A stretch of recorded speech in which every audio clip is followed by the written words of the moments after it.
Hey guys, welcome to the Pilot Jam on Friday, December 6th. Last month of the year, man. We are definitely getting close to heading for the home plate on 2024. Man, last week, what a disaster. It wasn't last week, it was the week before. What a disaster. The internet, we had some real problems with the internet. And what was weird is it worked just ahead of the Pilot Jam. It was right about the time I went live. It just bombed out badly. So bad. I mean, I was completely repaired. It just bombed. And I think the upload rate was something like 2 megabits, which is nowhere near quick enough to do streaming video. So anyway, they seem to have gotten their house in order over at the internet provider. And I've been testing for a week and a half, hoping that, we've stabilized. It looks like it's pretty good. So I'm really happy that we're able to get back online with the streaming. So with that, we're going to check in on the first game, and then we're going to get started. We've got a lot to cover tonight. So Hobie was in first, and I got to tell you, it wasn't very fast. Was it Auburn Spy? He says, you guys are fast. Not today, man. Everybody was sleeping today. Normally they're in pretty quick, but it was kind of slow today. Johnny Stansel is here, bronze, but I will take it. Third place. Yep. Sir Trumpington, how you doing? Good to see you. Todd Mosley says, howdy. Anyone have a good strat to install metal servo arms? My first experience using them, and they are as aggravating as my wife. Well, I install metal servo arms quite a bit, and I think if you're asking about the clamping, it's funny you bring that up because Dave and I have actually been going through a little bit of a revival on metal servo arm installations, and what I would say is, push it down with the center screw all the way to get it to seat all the way down, and then loosen the center screw, and then use the clamping screw with some Loctite. Don't forget the Loctite. You got to use it because it will come off. We have plenty of proof that it will come off. And then after you clamp it, then put the top screw in again. And I like to use just a little bit of Loctite on that top screw. Just a little bit, not much. Because believe me, if you put too much in there and you can't break it loose, then it's really problematic for the servo. HB Jeff is here. How you doing, Jeff? Good to see you. Cesar Gomez is here. Hello, good evening. Kajuda, what a perfect time to wake up from a nap, right to a Pilot Jam. Yeah, very good. Fast Freddy's here. Come to the dark side. We have helis. Yeah, I'm kind of in a heli mood lately. I got to tell you, I'm in a little bit of a heli mood. I think especially after I crashed my laser, my Skywing laser. I'm definitely been in a heli mood lately. We're going to talk about that. We're going to talk about helis. 18 more sleeps. Okay, Patrick Henry, hello, and thank God it's Friday, everybody. Amen to that, man. I worked hard this week. I am ready for it to be Friday evening. I can tell you that. And thanks for spending your Friday evening with me while I'm on that subject. Robert Ortlep is here. I hope you're feeling better. Robert, Dan Griffith is here as well. How you doing, Dan? Let's see. Wolfie's here. How you doing, Dave? Good to see you. Good to see you. Ryan P, better tonight. Hopefully everything's good. FL Engineer is here. We'll talk about Tim too. We're gonna talk about Tim. Trevor Furlot, dude, I couldn't get a thing done on my TX16 without you. I've been dumped. I'd have dumped Radio Master last year without this channel. Well, I'm glad we were able to help, man. That's what it's all about, paying it forward and helping each other out, man. That's what's so good about our little corner of the internet here at RC Video Reviews. Florida Engineer says, no winter bash for me. I should be at the field on Sunday. Nice. We'll go flying on Sunday. Sounds good. And then Hobie says, remember to smash that like button. Okay, that's that. So we're gonna get into the weekend review. We'll start there. And first up, it was the Extreme Flights Edge 540 Maiden. And speaking of metal servo horns, I took that plane out flying. The Maiden was fine.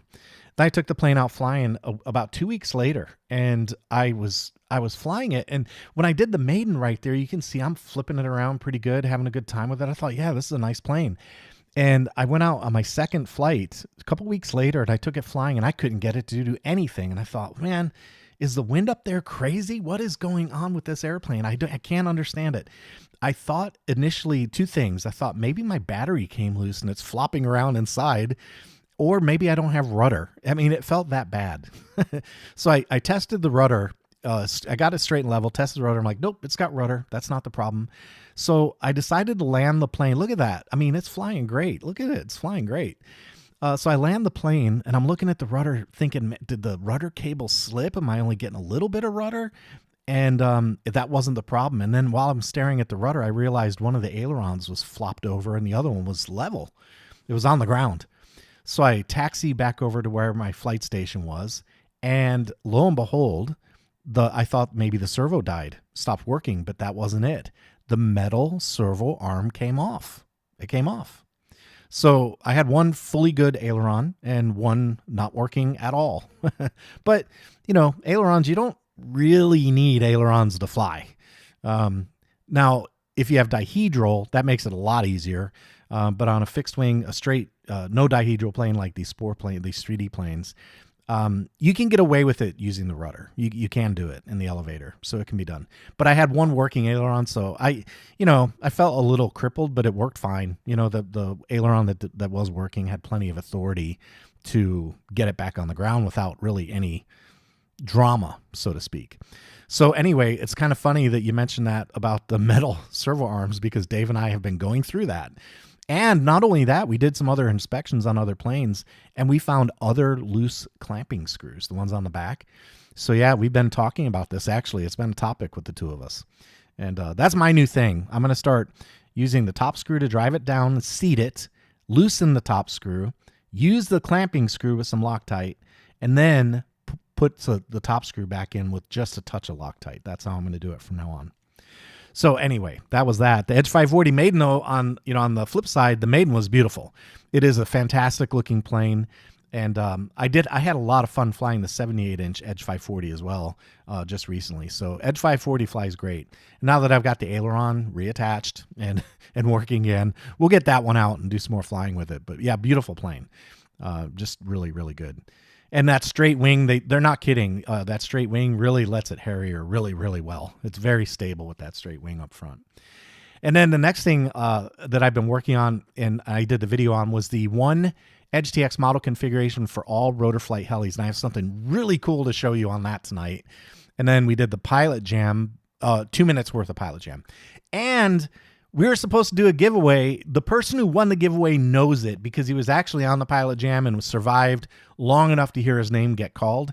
And then we took it to Discord and confirmed it. So I just want you guys to know the giveaway from last time is actually settled, and I have the contact information for the winner. And that winner is FL Engineer, by the way. All right, so that's the week in review. Let's click the first topic. 40,000 subscribers, man. That is a big number. That is a big number. And we're now at 40,035 actually. So we crossed over 40,000 a few days ago. And I want to let you guys know that I'm working on an event. We're going to do a 40K party, and it's going to be kind of a little bit of a retrospective kind of deal. We're going to look back at some of the older stuff, and we're going to look at the progression of the channel over the years. And just reminisce a little bit and give some stuff away. I've got a couple sponsors lined up. Not a huge take rate on the sponsors, but I've got a couple, and I've got some, a couple gifts to give away, and we'll just have a little bit of fun on the 40K subscriber event video.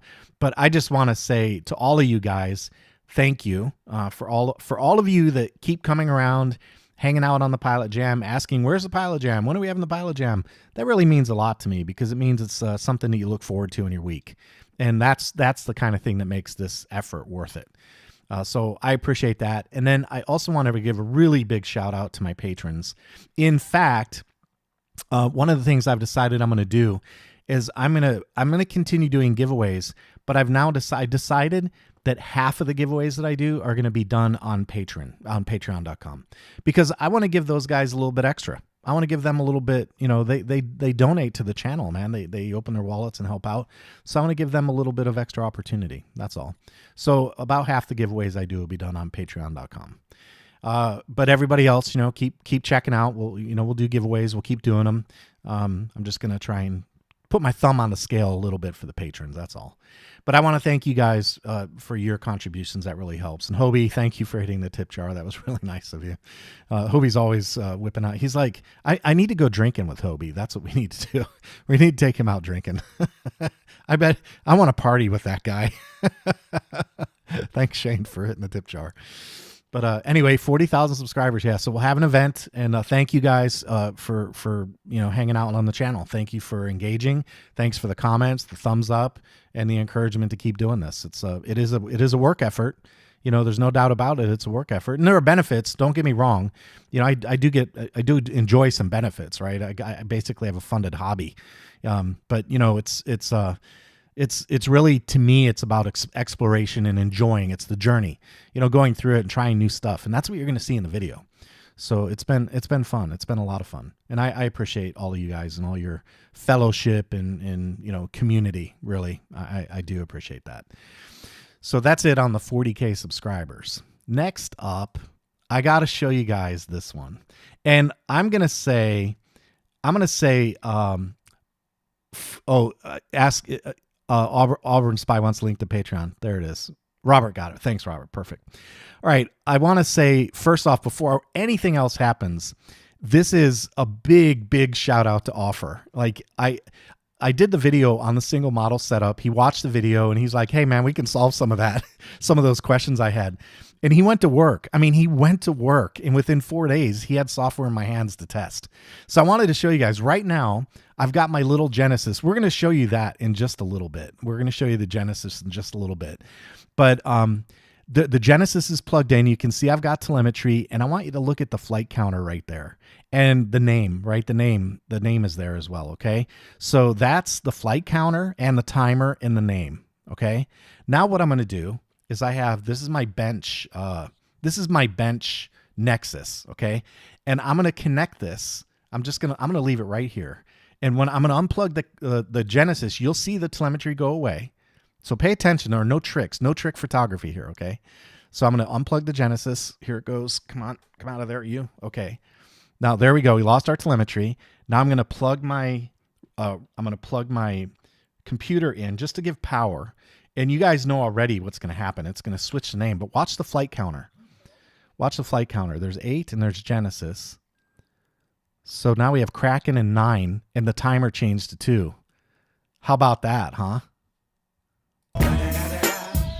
Yeah, baby. Yeah, that's all for Shmuley, man. That guy's an animal when it comes to programming.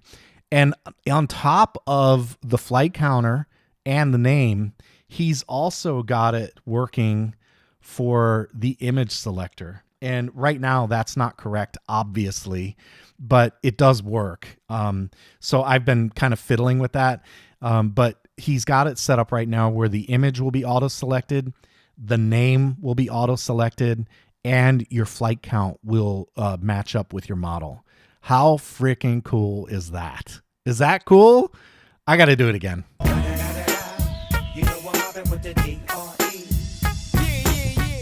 I'm sorry, man. That's just cool to me. I think that's really neat. And I know the V-Bar guys are going to go, yeah, so what? We've been doing it. Yeah, okay. It's new to us, right? It's new to us. It's really, really cool. So single model configuration, we've got a discrete timer, a discrete flight counter, a discrete name, and a discrete image. That's straight up pure win. And great job, Offer, man. Great job, dude. We love you, man. We love these open source guys. I just want to give them a hug. You know, it's awesome. Awesome stuff. And great community, man. It's a community effort, right? He implements it. He goes, hey, try this out. I'm like, sure. I start working on it. Now, I'm going to tell you guys, there are some quirks, right? On the flight counter right now, it starts at 7. Like nothing I can do will let it make it start below 7. But from there, it counts up accurately. So he's looking into that. He knows about it. And the image thing, I've played around with. He's got a couple of different options. I've played around with it. It does work, but I want to try the second option as well. So the second option, the way that works is if you have an image with the same model name, then it will automatically find the image and change it for you. The first option, you have to put a little CSV file on your card to say, for the Kraken, use this image, and for the RAW, use this image. But once you put that CSV file on your card, that's it. Then it'll automatically change the image when the model loads up. It's really actually kind of cool. Oh, there it is. Yeah, there it is. There's the image change. Yep, there it is. That's the image change. Isn't that cool? And that is the Kraken. So yeah, pretty neat stuff. Pretty neat stuff. Offer, way to go, dude. Way to go, man. I appreciate you. I really do. I appreciate that. All right. The next segment, I've been trying to find, and Trevor, thanks for hitting the tip jar, man. I appreciate you. Thank you very much. Robert says Offer is the king of widgets. He is really good, man. He's made some really nice contributions. Thanks for hitting the tip jar. Yep, very nice. V-Bar has had it, but at the price of monthly house payment. I know. That's the thing. I've never really touched a V-Bar, but I hear about it. Like I hear people talking about it. Oh, and Auburn Spy hit the tip jar as well. Happy early Christmas. Thanks, man. That's really, you guys are, wow. Everyone's in a generous mood tonight. Thank you. Very nice. I appreciate that, guys, hitting the tip jar. Very nice. So anyway, about Dave. Yeah, what we try and do is include Dave. Dave doesn't, he's a family man. He's a real family man. But I like to include Dave in the channel and in the production stuff. And so I've got a segment for About Dave. I'm going to bring that up for you guys right now. Here's an airplane you haven't seen in a long time. That is the NG, the 85 NG from Skywing, John's. So he didn't like the ESC, so we're replacing it. We are taking this one out, and we are putting this cheapy one, the Scorpion one. Anyway, very nice. I'm playing with locations, best locations for it. I like that one right there, that one back there. Okay. Anyways, just looking. There you go. Lots of ventilation. Yep. All right, beautiful. And we got some more. When I get into this and see why this happened in the air, I'll put it on a video, let you guys know, let you guys see it. Nothing is damaged though, and that happens. Just stuff like that happens. I didn't put that plane together. That is professionally put together, but it happens. So not blaming anybody. We just got to keep an eye on these things. We are asking a lot of these airplanes. This is one of John's 3D deals on the 3D section. So what it is, it's a panel mount for the XT90. So I am looking at the possibility of using one here, because we got this guy for the battery. So I'm seeing if I can get it in there. It just makes it so much nicer. Here's an airplane you have. All right, that's it for About Dave. So Dave is he's doing a little work on the 85-inch NG, and I want to be clear about something. That was ZTW ESC. The ESC generally worked. It suffered from the same type of issue that some of the other ESCs I had did, and that was the desync on a hard throttle stop and punch out. So when that started happening to me on the bigger planes, I asked around because I'd never experienced that. Like, hey, why is it doing that? And I was assured by several people, like, yeah, that's normal. That's normal for the big planes. That's why they use an idle up. So I wrote some logic and posted a video called Auto Idle Up. And the idea is that once you start flying and move your stick, you unlock the throttle and start advancing it, then the trim automatically advances a little bit, so the prop never stops. And that does solve the problem on the desync. But on that big plane, I didn't want that. It's the biggest, nicest, I don't want to say nicest, but it's the biggest plane I've got. It's the largest airframe I've got.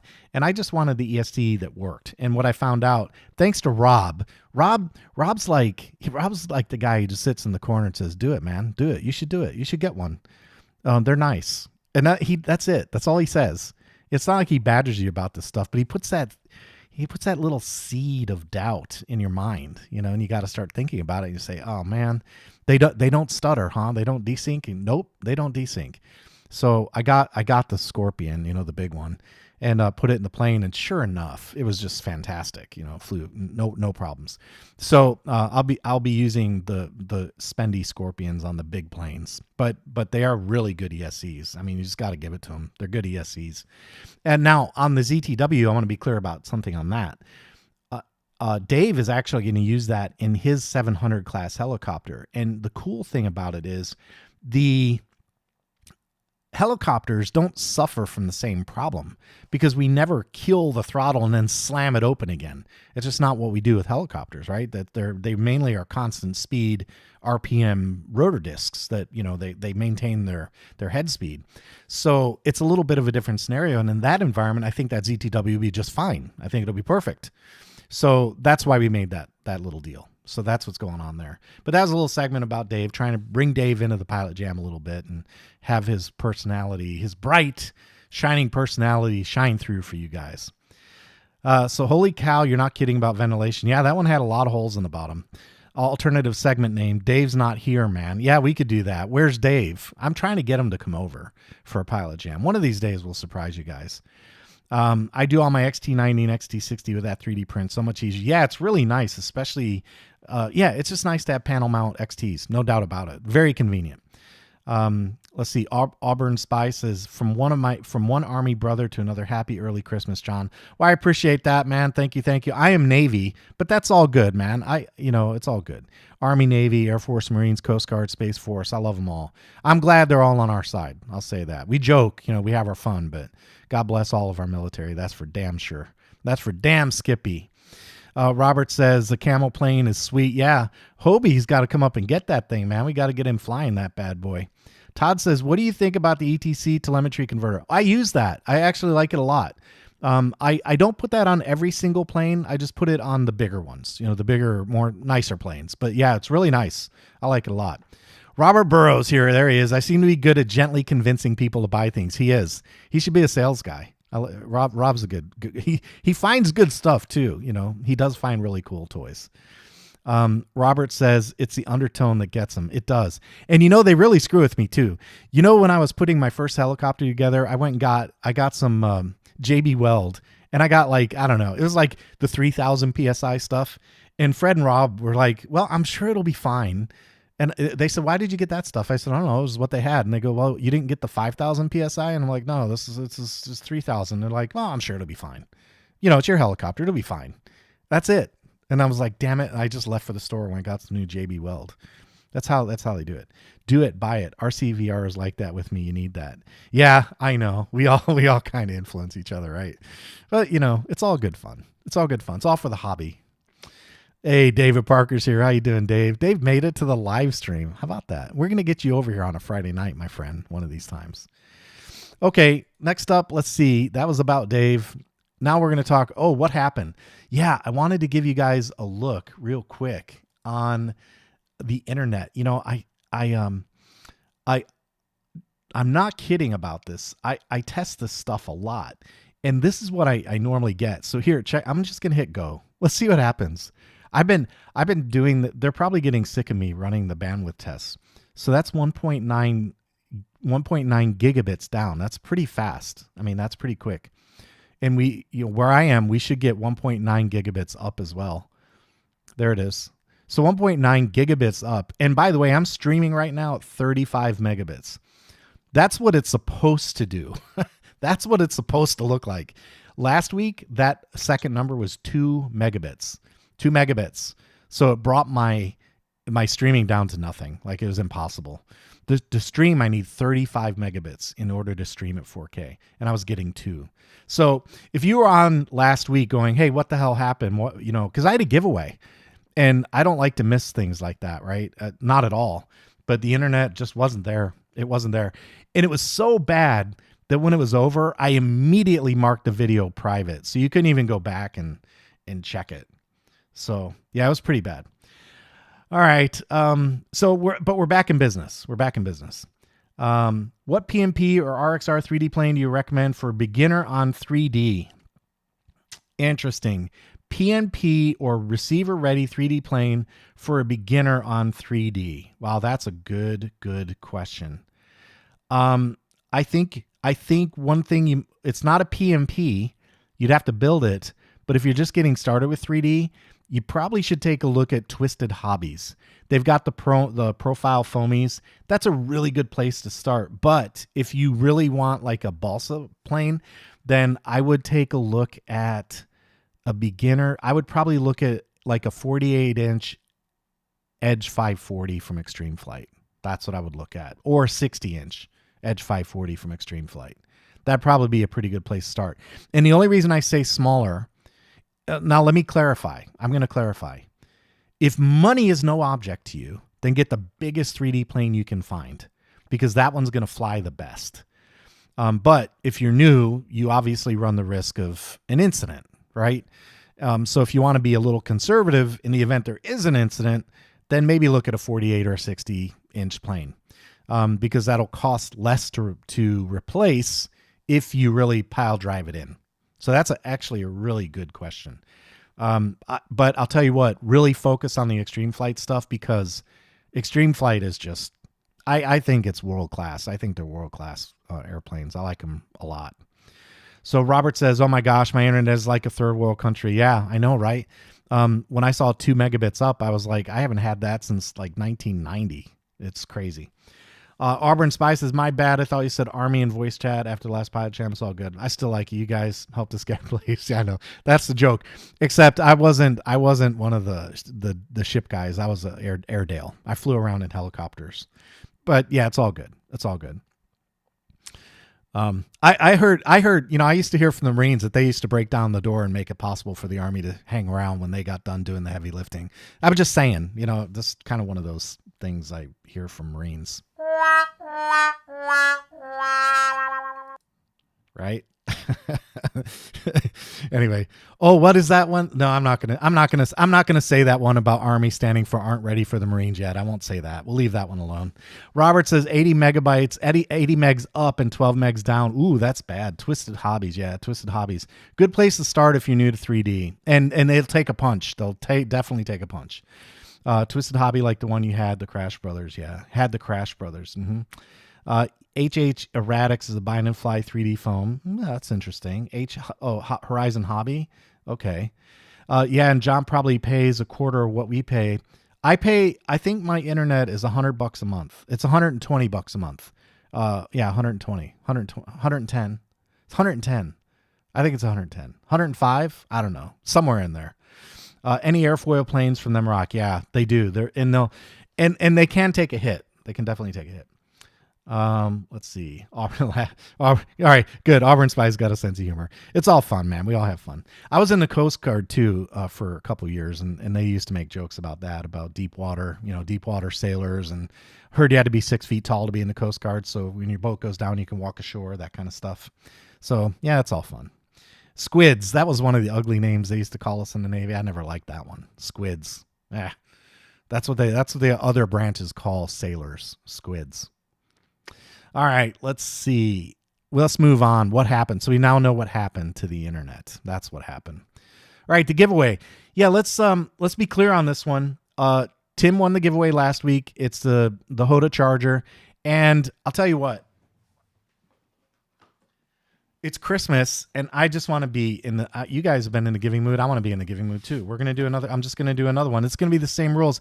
And you know what? This one's sporadic. It's like I just did it on the spot. This is Tim's charger, and he's actually local. He's gonna pick it up next time we fly together. So he did win fair and square, automatic. It's a software random name picker. So he won himself the T8. That's actually, I think I said in the video, it's a 6-cell charger. That's an 8-cell charger, 8-cell. But let's do another one. I've got a T6, brand new. It's only been used to demo. I think I did a video on it, and that's it. It's been in a box ever since. Brand new. The deal is on these. I'll pick names next Wednesday. So you got to do gimme, gimme, gimme. You have to use GIM. GIM. Someone one of the guys put it in chat for me. Drop it in that chat window for me. Put gimme in the comments after the video is over, not in the chat, right? The chat is what you can see here. Do it in the comments afterwards and do gimme, gimme, gimme. And then I will draw a name on Wednesday night. After Wednesday, it doesn't help you to enter any more names, so don't bother. Say, give me the charger, give me the whatever, just say, use GIM. You got it, because that's what I searched for, that phrase, GIM. And then I'll pick the name Wednesday, and we'll give this away on the next PilotJam on Friday, okay? So this is a Hoda T6 smart charger. This is actually a nice little charger. I like it. This is a powerful little charger. It's clean. The navigation buttons work really well on this one. This is a good charger. And it takes 35 volts of input, I think. 35? Is it 35? 30 volts of input. It's got a PD input capability if you want to use that. And the screen is huge. It's not huge, but they used what little space they had for the screen. So like the screen takes up all the space. Very, very nice. So you guys get in the comments after the video and say, gimme, and then I will send this to you. Now just remember, no Instagram, no TikTok, no Telegram. This is the only forum where I'll announce the winner. Okay, it'll be done on a PilotJam. This is the only place that I do it. I'll announce the winner, And then after I announce the winner, you have 24 hours. So on Friday, you got to join the Pilot Jam. You have 24 hours. You got to send me an email, and that email has to have, you have to show me a government issued ID showing me you're over the age of 21, or sorry, 18, over the age of 18. And you have to give me a mailing address to send it to. Okay, I need a mailing address. If you do that within 24 hours, I will mail this to you for free. You'll pay VAT, taxes, import duties, whatever. I'll mail it anywhere in the world. I don't care where. But there won't be any postage fees. Okay, so don't listen to these scammers out there that say, oh, if you pay me $300, I'll ship you. I'll ship you your prize. This isn't worth $300. Okay, so just don't fall for it. Okay, so there, we'll do another giveaway. I felt bad for what happened last week, so we'll do another. We'll give some more stuff away. It's Christmas. Why not have a little fun, right? So Merry Christmas to you guys. Okay, that's it for the giveaway. I think we covered all the ground there. It's time for the Genesis first look. Okay, I got to rearrange just a little bit.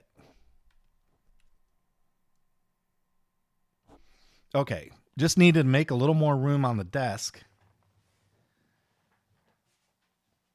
Now, my original intention with the Genesis was to give you guys a look at the hardware.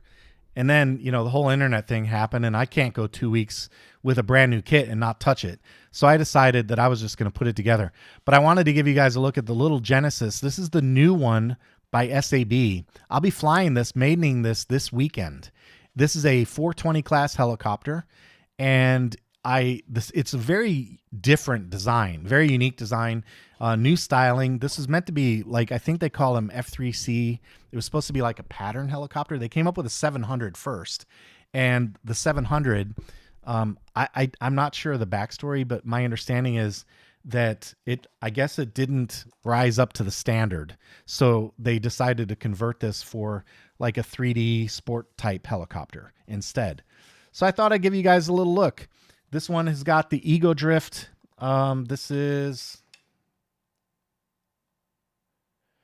a 3220 Ego Drift. I'm using the KST X12 508s in there. And of course, this has got the Rotor Flight Nexus and an RP3-H. And a very nice little helicopter. They're using on the S-Line blades now. They've got I should put the big camera. That'd be a lot better, wouldn't it? Yeah, that's a lot better. So the S-Line blades with the orange highlights are in there. That's kind of cool. And it is compact. I can tell you on the equipment deck in the back, that was kind of tight because this one, the canopy goes right over the top of it and sits right on top of this antenna holder, right? So the antenna holder, just so you guys know, I mounted that right on top of the servo, and then the receiver is mounted on the bottom of the servo. And then all the wire management, they give you the little channel guard right there. And yeah, nice. This has got the Hobbywing Platinum V5 80 amp ESC, and I'm using the kit blades. So I'm looking forward to flying it. It's very bright, very, very cool looking little helicopter. Oh, one of the other things I thought was really neat about this, they really tucked the servo away. So the rudder servo is really hidden under there.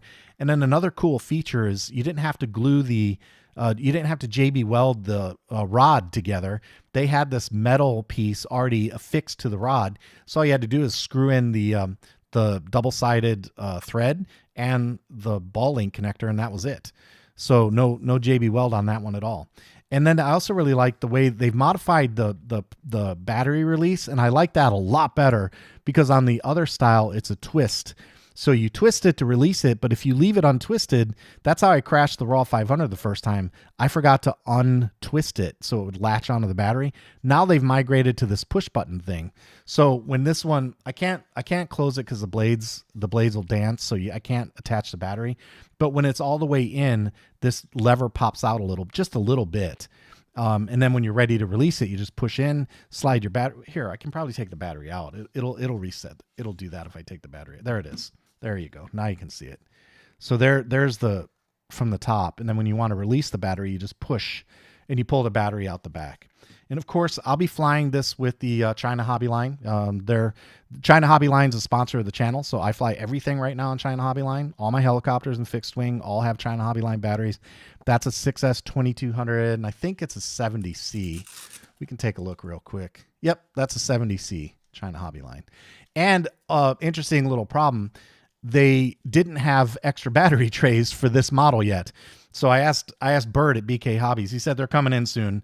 He knows that people want them, so that's kind of a bummer. You got to go with you got kind of need a second battery tray, or you have to take the battery on and off. And on these, don't forget, these are using the quick connectors up front. So I actually solder the batteries to the bullets right there on the back. So on this one, you can't just take the battery off. There are other ways you can do this. You can put an XT60 extension on here and just, connect them. But when you do that, you wind up getting all this stuff wadded up in the front, and I just don't like it. I'm like, you know what? I'm just going to dedicate the battery to the airframe. That's it. It's cheap. It's a small expense, but this battery goes with this airframe. So I need one more at least, because if you're going to go have a fly day, you want to be able to, fly over and over and over again, right? Keep charging the battery. So now you got to fly until I get another tray. I got to let it rest, and you get the story.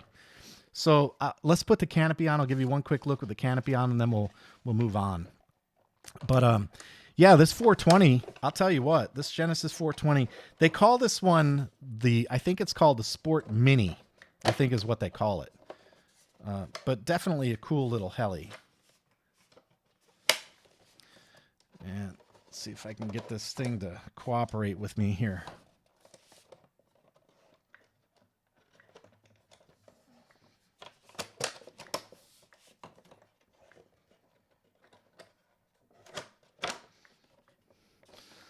I'm canopy challenged for some reason. I don't know why.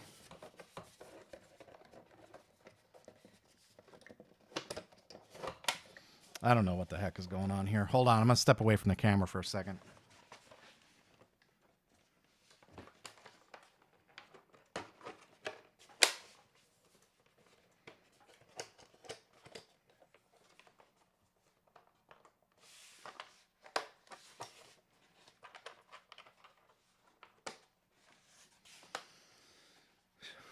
Ooh, okay. That was annoying. I'm kind of cramped. I don't have room to operate. That's the problem. So anyway, here we go. Yeah, there is a QR code on there. Somebody who asked that. That was Robert. There is a QR code. I don't know what it leads to. I'll check and I'll tell you guys in Discord. Remind me in Discord. But there it is, buttoned up. Isn't that cool looking? I know I want to change those already. That's just the size I had. I'm gonna get some black ones. I don't like the blue on there. I'll change that. That's fine. That's easy enough to deal with. That's just what I had when I put it together. It was the right size. But there's a look at the Genesis from the side. Isn't that cool looking? It's a neat looking helicopter, man. I like it. And look how bright those orange blades are, man. I'm really, really happy that SAB got back to their normal color graphics excellence after their experimentation with what they did with that Raw 580. I'll tell you what, definitely happy that they did that. But that little Genesis 420, man, it's a neat little helicopter. Very cool looking. I can't wait to fly it. We're gonna fly it. We're gonna fly it on Sunday. Maybe on Saturday. We're going to Torches. I might bring it with me and have Bert fly it or something. We'll see. That's exactly right. The Kinger 111, he said this is why they need the quick release. That's right. You don't want to go through that every time you take the battery. And that's a really cool feature, right? Because the battery is right there. So easy in, easy out. Quick release button right there. You just slide that sucker in there. It latches in place and off you go. Off you go. Easiest battery assembly you can get. But cool looking heli, right? I like it. I'm interested in this one. I can't wait to fly it. Okay, and then let's see. That was Genesis' first look. And now, I don't know how many of you knew about this one, but yeah, it happened. It happened. I couldn't stand it. I think when this helicopter first came out, this was like I want to say it was $1,400. And I'm not sure if it's going to go back up to that or not. I'm not sure what the deal is. But BK Hobbies had this on their website for Black Friday and Cyber Week. So the last time I checked, it's still there for $1,000 even. This is the Il Goblin Pro. This is the Il Goblin Pro. This is not the Il Goblin, and there's an Il Goblin Pro. So this is comparable to a 500 heli. The Genesis is a little smaller than a 500. It's a 420, so a little bit smaller, but not a lot smaller. But anyway, there's a look. This one's still mostly in the box, but I wanted to give you a look. And look at that orange, man. Isn't that something? That is just so cool. And this will have the same kind of canopy situation as the other one. It'll open in the back. I think it'll open in the back. It's got a little pin back there. Yeah. So that'll open in the back, slide on. And then this one also has quick release. So that's a quick look at the canopy. And then I kind of got a chuckle. Out of this. I thought you guys might laugh at this. So here's the tail. This is the Il Goblin Pro tail. Very similar kind of arrangement, shape on the back as the Genesis. But there it is. Bright orange tail. But here's what I got a chuckle out of.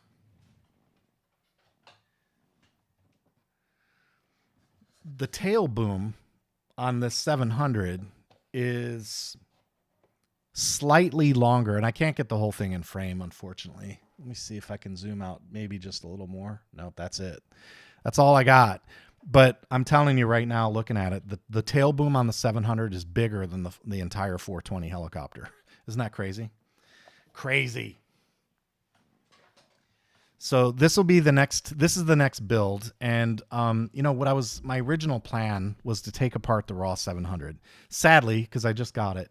But I was thinking, 2 700 helicopters, I don't know. But then, I went out and checked, and the Black Friday stuff was just so good. It was so good that I just went and got the hardware. And I have the ESC is on the way. I found the ESC for like $70 off at A-Main. They had it for 20% off. So it was hard to pass it up. The motor was $50 off. The servos were a little bit discounted. So with all the discounts that were going out there on Black Friday, I thought, well, why not? Why not just get it done? So now I have the hardware for both. So, and of course, this one will be Rotorflight Nexus as well. That'll be what goes on this one. So and the funny part is the Ego Drift motor. You guys want to see something funny. I mean, look at the size of this thing. Isn't that something? That's an impressive hunk of metal. This is the 4530 510 kV Ego Drift. And what's amusing to me about this is the exact same motor that I have on the Raw 700. And that is done fine in that aircraft. And you guys saw Bird actually flew my Raw 700 and he thrashed it pretty good. And it did great on the power delivery. So the Il Goblin Pro, that's the next build. I'm very excited to build that. I saw Bert showed up with it at EdgeTX Fest, and I saw he did the blue one. He did his in blue, and we learned at last week, the last time we went to the Torches Flying Club, the blue is kind of tough to see, but it's because it almost matches the sky color. But the orange, oh my gosh, and it's such a cool looking helicopter. It was hard not to get it. And the discounts, I mean, I'm a sucker for a good discount, man. If I see a good discount, I don't know. I don't know. I can't resist. What can you say? It was a good sale. It's a good sale on Black Friday. All right. That's it for the Il Goblin Pro. I just wanted you guys to know that one is coming up next. That's the next build. And let's see. That's that. So now we can get on to Q&A. I'm checking questions. Freddie says just go to blade size. Is there a cheat sheet for that? Put the canopy on that, John. Let's get a look at it. Yep, there we go. Just go by blade size. Is there a cheat sheet to know what blade size, traditional size to have XD?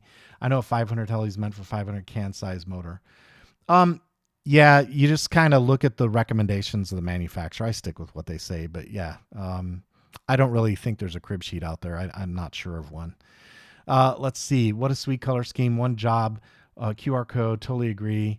Looks like performance issues to me. How about that, Robert? I couldn't close the deal. I struggled. What can I say? All right. Let's see. This is why they need a quick battery release. Yep, we covered that. I like the color on the blades. Yeah, in the sky they look good too. It's like this bright orange disc. It looks pretty neat. So is this comparable to a 500? I think I covered that there. And what is the make of the heli? SAB. SAB is the manufacturer for both of them. The Il Goblin Pro is SAB, and the little Genesis is also SAB. SAB, I can't help it, man. I'm an SAB snob. I'll admit it. I like them. And you know something? It's well earned though. The Raw 580, we crashed that. We had the battery come loose and it hit the blades on the way out and it went into the dirt. And it actually took that punch pretty well, really well. I was, Sure, there was some repair, but I mean, it stood up against that crash really well. And I had it in the air the very next weekend for not a whole lot of money. The big expense was in the blades. That was the spendy part. But man, I don't know, dude. I don't know what to tell you. I'm definitely an SAB fan. I like them. I think they're very cool. Their fit and finish is superb. You know, their kits the documentation is excellent. Their graphics, they stopped playing around with those middle school girl pastel colors that they did for a little while, and they went back to their roots on the really awesome graphics. So I just love them, man. They're Italian. What can you say? All right, Q&A. Let's go on to the Q&A section. Here we go. All right, Q&A here. Let's see. CMT Bruno, Committee Bruno, is that what that means? He says, hello, I think I understood part of the video. In the case of the logical switch 7 example, if SA is up and SB is up and SC is up, then logical switch is active. Then what? What does logical 7 do? I love questions like that because it tells me that I got to work harder on my videos and make them more thorough. But at the end of the day, a logical switch is really, it's a switch. Just think of a light switch. And a light switch in your house, the switch is on, switch is off, right? The thing about a logical switch is that it allows you to define the conditions that indicate when that light switch goes on or off, okay? But it's just a switch. So when you think of anything else you do on EdgeTX, anything else with a normal switch, you might have a switch to change rates, right? You can use a logical switch to change rates. You can say, for example, here, and I actually did a video like this. You can say that, we can zoom in a little now. You can create a logical switch that says, hey, when my throttle is way up here like that, when it's above 50%, I want my rates to be low, right? So what happens is you create a logical switch that says, when my throttle is greater than 50%, go on, right? And that's it. It goes on. Now, in your inputs, you create an input here, and you say, hey, when logical switch 1 is on, then use low rates, right? So that's all it is. A logical switch is just a switch. It's just no different than this switch, right? Except a logical switch is only a 2-position switch, either on or off. So that's the way you think about it on the radio. You can see on this one, I have logical switch 01, and this one says when I have telemetry, let me darken the screen a little bit. This one, L01, says when I have telemetry and my SH switch, which is right here, is away, I want you to be active. So let's see what that means. We're going to just pop this. We're going to take this Nexus and I'm going to connect and we're going to get telemetry. So telemetry recovered. So right there, there's my telemetry. We got telemetry, right? So we'll look at the logical switch again. And I know I have telemetry and I'm going to unlock or push my SH switch away. When I do that, see how logical switch just went on? Now we can use that to do other things.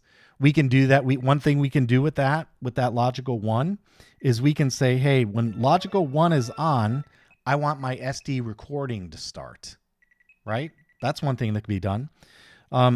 We can also say when L01 is on, I want my timer to start like that.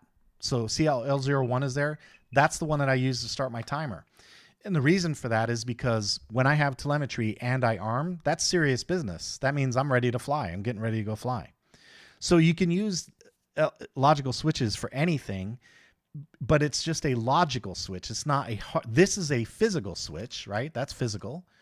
And the one I just showed you is logical. It's not actually a hardware switch. It's just a logical condition that when you have telemetry and that happens, this one goes on. And you can create logical switches with all kinds of different conditions. This logical switch says when my voltage on my battery per cell is below 3.55 and I'm armed and that occurs for 4 seconds, then I want L02 to go on. All right, it's just a switch. That's all a logical switch is. It's a switch. It's just a logical versus a physical. So now you can use that logical switch to make things happen on your radio. Hopefully that makes sense. Oops, wrong screen. Here we go. All right, next up, we got RC Maniac says, thank you very much. I appreciate it. Just getting into Radio Master on Rotorflight. I'll tell you what, man, I'm seeing the adoption. It's starting to happen. Like, we're starting to see some pretty big names get into it too. Like, there's some big names getting into Rotorflight. And Radio Master, you know, I'm always going to be an advocate for EdgeTX, Radio Master stuff. It's coming along very nicely. Like, they're doing some really important work on integration. The Luas are coming along. The hardware's coming along. The software's coming along. They do need to do some work on, like, I call it the beginner mode, you know, the rookie or novice mode, so that we can take away some of the noise in Rotorflight configuration that doesn't need to be there. But it is coming along. I'm impressed with it. And one thing I know for sure is that all of my helis are on Rotorflight now. So I know it works. I know I can fly with them. Yes, it takes an investment of time. No arguments there, but it is definitely coming along. So, you know, if nothing else, grab one. They're not that expensive, like $79 retail. Grab one and practice with it for a little while. Learn, you know, tinker with it. Learn how to configure it and set things up and make the investment, and you'll be rewarded from that point on with $75, $79 flight controllers or fly barless controllers, right? It's a great deal, and they work. All right, RC Maniac says, hey, can you do a video on how to set up the radio for Nexus Fly Barless? I would encourage you guys to get on my on the YouTube channel and check out my playlists. So I try and organize things via playlist for you, and I try and collect meaningful groups of videos together. And in the Rotorflight playlist, there is obviously a video on how to set up the radio for a Nexus Fly Barless. Roger Barudi says, thank you for showing the hidden option to activate regen. I was having a hard time trying to make it work. You know, right after this comment, another guy said, wait, what's regen? Can't we just flip the batteries around? And it was actually a good question, because the answer is sure you can. If you think about a charger, all it's doing is governing the flow, right? It's governing flow and balancing, you know, it's balancing your cells. But it's governing the flow of current.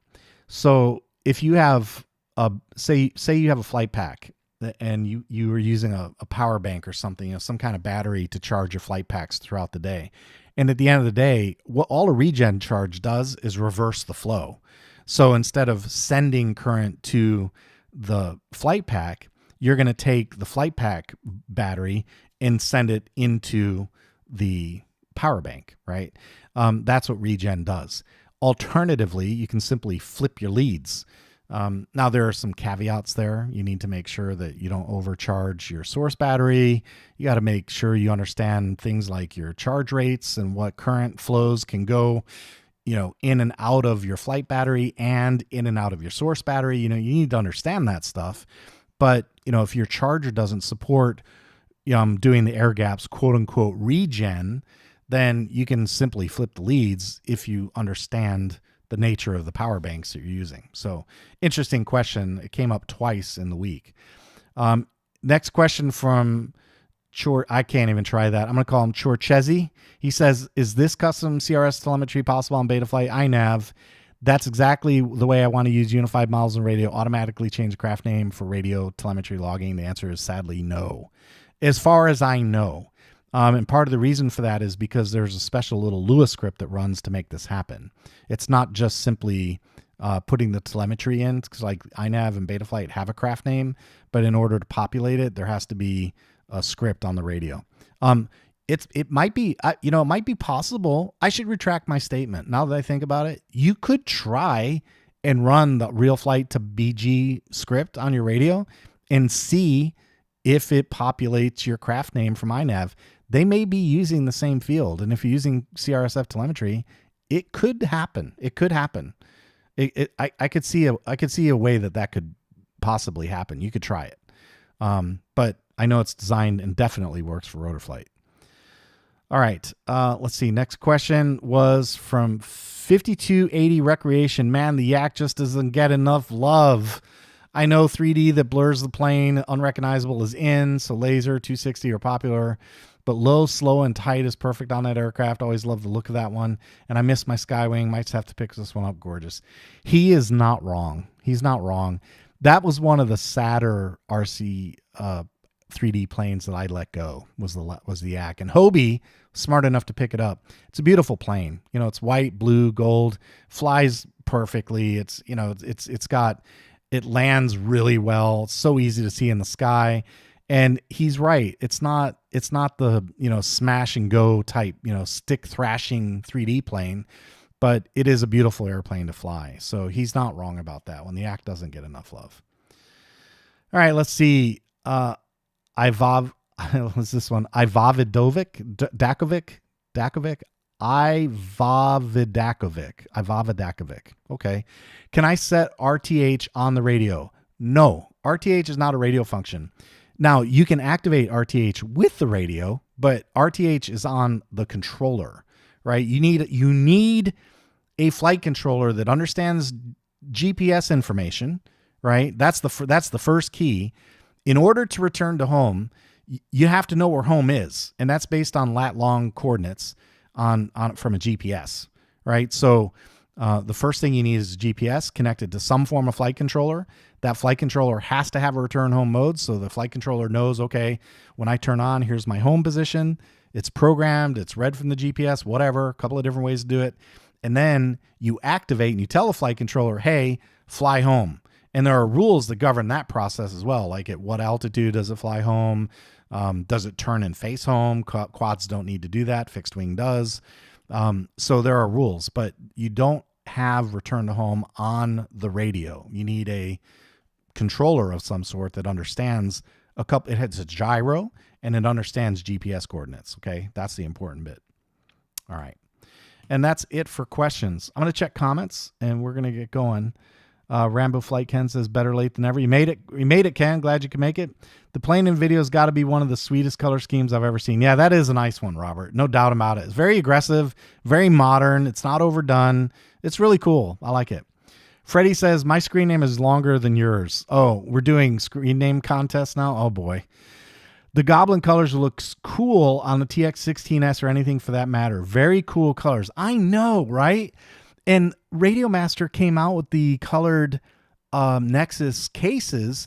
And the very first question I asked them was, hey, are you doing anything to match like SAB colors? Because that I would buy. You know, if they got the SAB neon orange, I'd buy that. I would. So yeah, that's right. It'd be cool to have some of that. I saw a guy at the field the other day with a white TX16S, so he must have painted it. I don't think they have a white shell, so his looked pretty cool. Just Freddie, totally agree, Potato. Yep, you have the best YouTube name. FPV Idaho Potato. 49 watching, 29 likes. Hit that like button. Yeah, if you guys hit the like button, that really matters. That definitely helps. No question about that. I appreciate it if you guys hit that like button. That's definitely good. Helps a video placement. You know, leave a like, leave a comment. It helps. Engagement helps. That's what matters. The Kinger 11 says SAB, Tron, XL Power, Gooski. Been out of heli sometime. Let's see. What would you consider 3 best brand names of them now? Wow.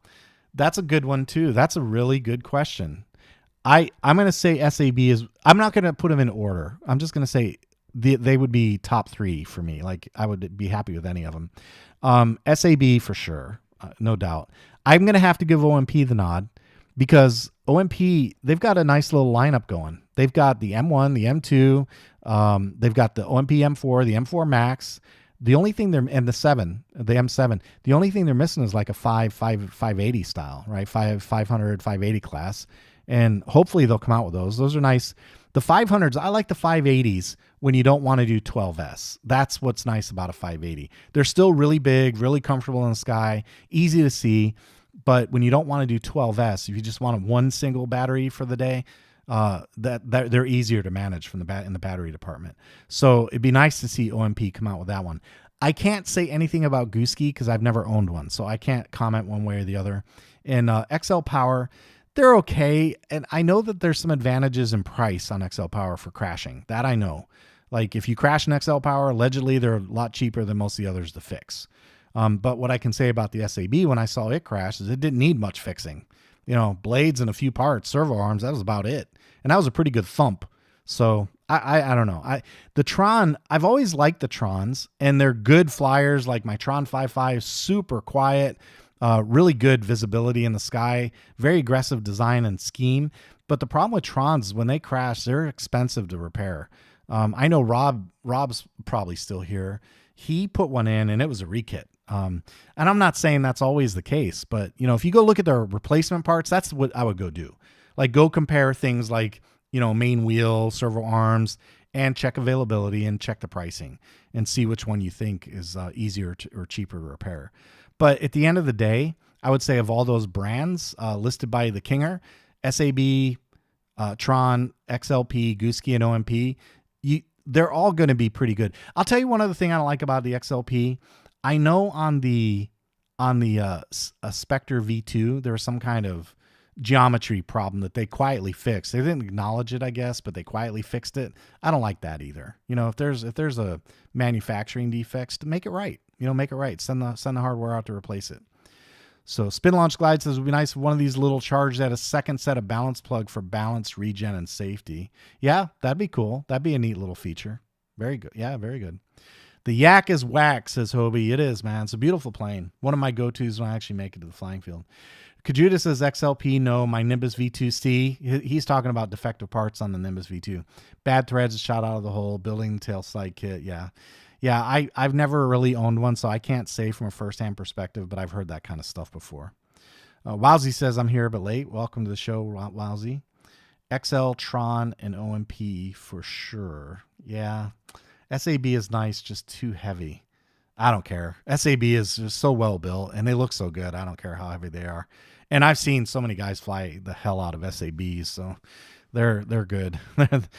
That's my Huckleberry. White TX16S is an option. Oh, really? It's not a whole white cased TX16S. I'll be darned. I didn't know that. When you don't want 12S, yeah, that's another one that I know that's popular is a Tron Dynamic. Yeah, the 7. That's a 700 class 6S. Yeah, in fact, Bert, that was the first one that he put rotor flight on that I saw him flying. That's right. Tron Gemini has 3 misaligned decals, 2 of which were cut with a razor blade instead of putting on my new ones. Dented blade grip and 2 bad threaded. Wow, that's sad. I've only had 2 Trons and they were perfect. So I don't have that same experience. But, growing pains, I guess, right? Tron Dynamic for sure. Great heli. 8 to 11 minute flight time on the 6S. That's nice. That's pretty tight. Is Align still a player? a lot of people give Align a hard way to go, but I got to tell you, I've had 2 of them. And I thought they were fine. Now, I'm not like I'm not a highly skilled 3D pilot. Okay.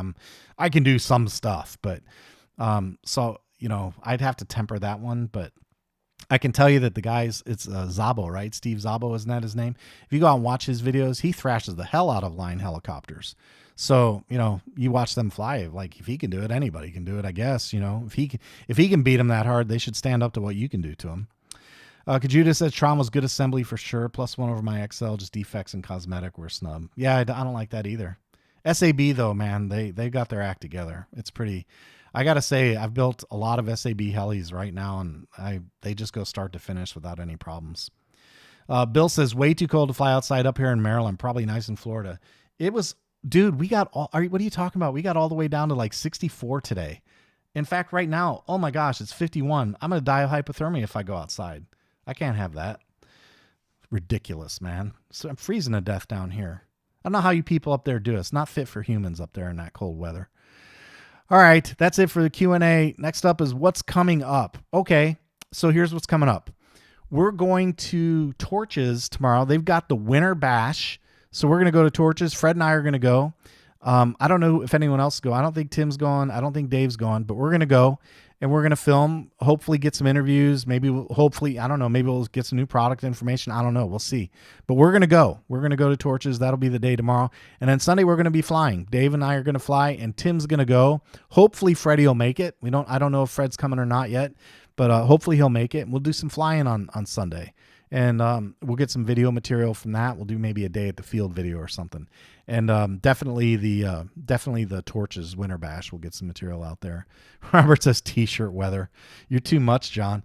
Yeah, I don't know, man. I can't deal with that stuff anymore. I go outside in 51 degrees and I'm like, nope, right back inside the house. I got to go get a coat on. I'm going to freeze death. I'm going to get hypothermia.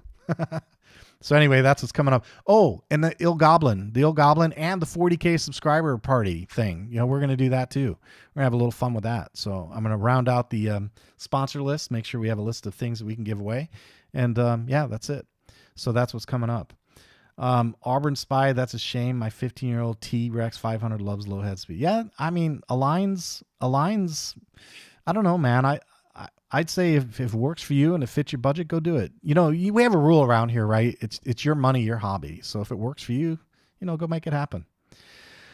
All right, guys, that wraps up the Pilot Jam. We're just over an hour. Seems like a pretty good time to stop. I hope you guys have a fantastic weekend. I want to thank all of you for subscribing to the channel. And if you haven't hit that subscribe button, it does matter because, look, it's the YouTube economy. And the way this works is that when you have a big channel, you know, more subscribers, they consider your channel to have influence. And when you have influence, then they want to send you their stuff so that you can put it on the channel and let other people see it. And that's fine. You guys know my deal, right? I care about you. So if I lose a sponsor because I'm honest, that's fine. I'm perfectly okay with that. I will always be honest in what I tell you. Like, I'll give you my best observation and show you the truth. All right. Now, we can be diplomatic about it, but that doesn't make us a shill. So I want to be clear.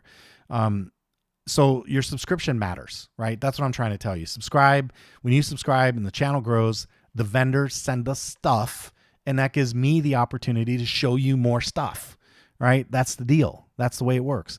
So hit the subscribe button, hit the notification bell so you know new videos hit the channel. It matters that you watch the videos too. It counts, right? You know, that helps drive revenue, helps me do more things. You know what I'm saying? Like this, it helps. So watch the videos, subscribe, hit the bell. You guys know what to do, man. Support that YouTube economy out there. Help the channel grow. I appreciate it. And if you're so inclined, there's a little right there. Join me on Patreon. I've got a tier as low as $3 a month. It's like a cup of coffee. You guys hop in on Patreon. It helps out. Every little bit helps. And I still put every dime back into the channel. One way or another, every dime goes into this channel. I do not put money in my pocket from RC video reviews. So I hope you guys can see your way fit to join Patreon if your budget allows and you want to help. That's a good way to do it. Other than that, watch the video, subscribe, and hit the bell. That's all I've got for today. Hope you have a fantastic weekend. Make sure you get out there and fly something. Take it easy.